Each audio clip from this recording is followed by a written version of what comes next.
Hi there, everybody. It's a beautiful day in the Lake region. My name is Len Schrader. Welcome to Hometown Happenings. You know, nature has its own way of telling us when spring is here. You know, it's just only a couple of weeks ago that we had a lot of snow and so forth. Well, spring has arrived and it has dusted off all that snow, and we now have prairie land to look at here at Hamden Slough today.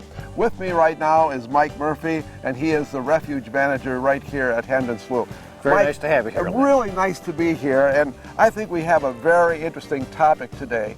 And it is one of those things that I think a lot of people are aware of, but not too many people know a lot of the details of the prairie chicken. Oh, the prairie chicken, yeah, that's right. A good one. You know, I thought that we would come out here to Hamden Slough and really take a good look at what the prairie chicken is all about.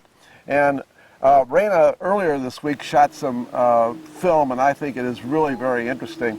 Tell us a little bit about the prairie chicken. I know for a fact, or maybe this isn't true, that it is on the endangered species list. Well, that's a good question. It's not on the federal endangered species list, but it is a species of special concern on the state list, which means that they're managing it, they're working with it.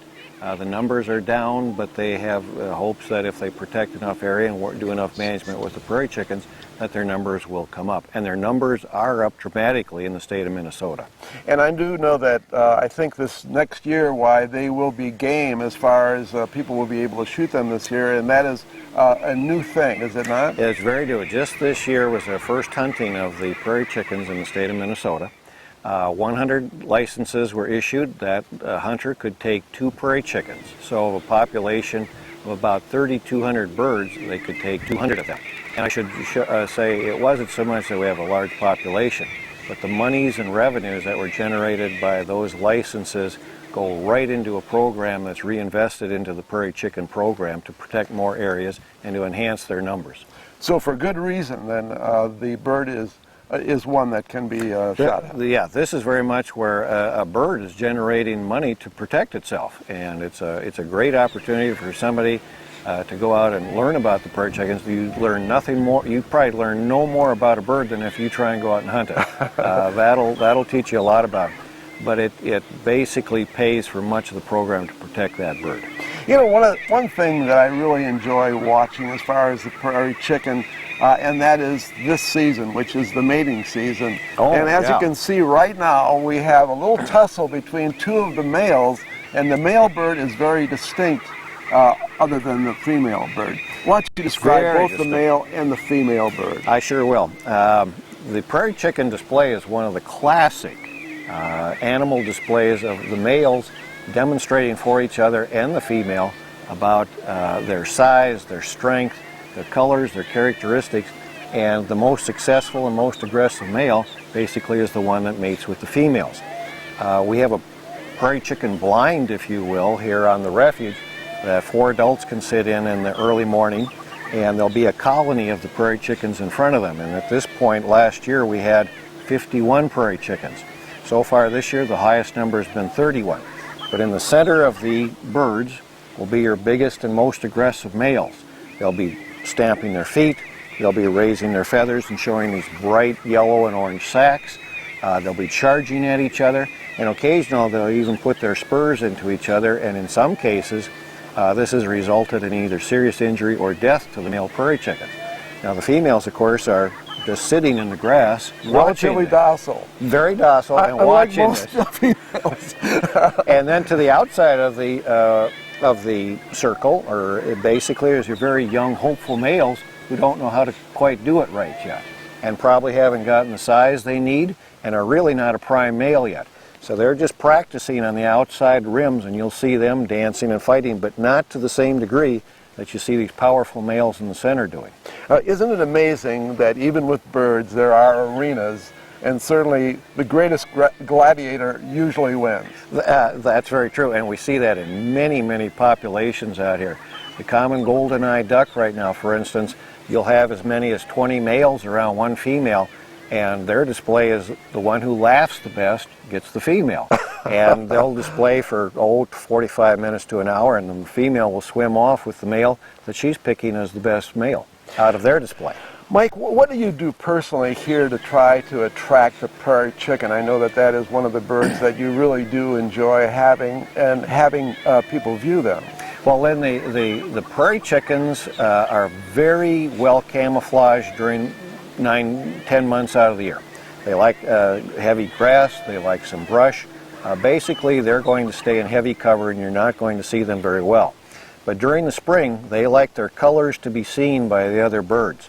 And so they'll go to areas that have been plowed or areas that have been hayed or mowed, and so they can be seen long distances. Their sound carries, their colors can be seen, and they like to go to an area where the grass is down substantially because of a burn. Maybe cattle or buffalo have grazed it, maybe it's been mowed or hayed. And that's where you'll see the prairie chickens, and once they start coming to that site and successfully mating there, they go to that site year after year after year. Let's follow that through, by the way, as far as the mating is concerned. How long before actually new life is there with the prairie chicken? Well, the prairie chickens the females will put their nests roughly within a half-mile of wherever their lek is, or this booming ground. This dancing ground is frequently called a lek. And many of the nests are within about a half-mile, certainly not much more than a mile from that lek or that booming ground. The female will get a small depression in the ground. She'll put some feathers in there, some material litter. When I say litter, I'm talking about grass litter. And she'll sit on her eggs, lay her eggs, and sit on them for about 25 days. Now, her young come out, and within a day or two, they're out feeding on their own. They don't sit in that nest for a long time. They're only in there a day or two, and then they're out finding insects on their own. What a marvelous story. The prairie chicken really, truly is a favorite bird of mine, certainly. And yeah, I think it with really a lot is of a other beautiful people bird. as well. And I would tell folks that the prairie chicken blind is only 10 miles from Detroit Lakes, and this is the closest colony of prairie chickens to Detroit Lakes. The next nearest colony is probably another 4 or 5 miles down the road, but this colony is just 10 miles from town. It's right on the refuge. It's an easy road to get to it. The blind is just 100 feet from or about 100 yards from the road, excuse me, and it's available to the public, and they can call us here at the refuge, and we're happy to give them time. Now, most of April's already well filled out, but there's always other years, and the prairie chickens we expect will still be out there. You know, some of the other interesting footage that you're looking at right now is there are some beautiful geese here that also inhabit Hamden Slough. And certainly they are also a delightful bird to look at. And actually we saw some swan, didn't catch them on film, but then also you have the absolute grace of deer, and you're looking at them right now on film. And all of this working together, Mike, is really something to see.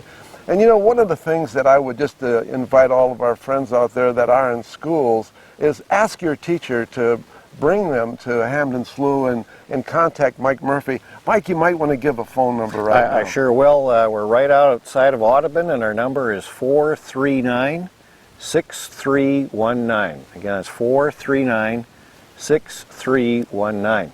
And we do have tour groups out here with kids. We have a lot of birders who come out in May and June. Many of the birders come out here and find species they haven't seen before, and many of them keep a list. And on the list, as soon as they see a bird they haven't seen before, they put on what's called their life list. I finally have seen this, and so they'll keep a life list, and maybe they've seen 400 species or 500 species.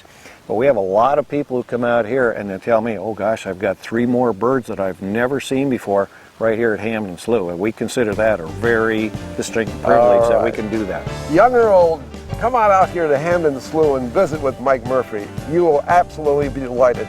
And again, this has been our happening here at Hamden Slough. Thanks, Mike. Len. You bet.